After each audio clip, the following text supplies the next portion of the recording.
మన ప్రభు అయిన యేసుక్రీస్తు నామములో మీకు మా శుభాభివందనములు. ఈరోజు దేవుని వాగ్దానము, వాక్యము శరీరధారి అయి కృపాసక్తి సంపూర్ణుడుగా మన మధ్య నివసించెను.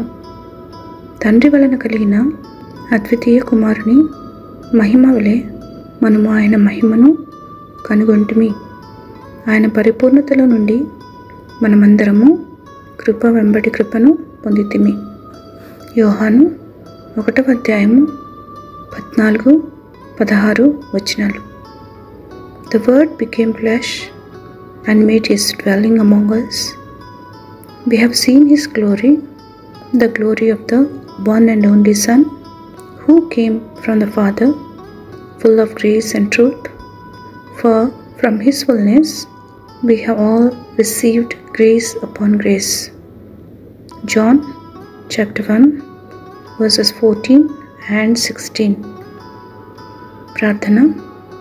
ప్రేమగల ప్రభువా, ఎన్నడూ విడువని ఎడబాయని మీ కృపకై మీకు వందనాలు. మీ కొరకు కనిపెట్టుకుని వారు, మీ శరణు జొచ్చిన వారు ఎన్నడూ సిగ్గునందరని, వారి పక్షమున కార్యము సఫలము చే దేవుడవని విశ్వసిస్తూ యేసు నామములో వేడుచున్నాము తండ్రి. Amen. Have a blessed day. God bless you.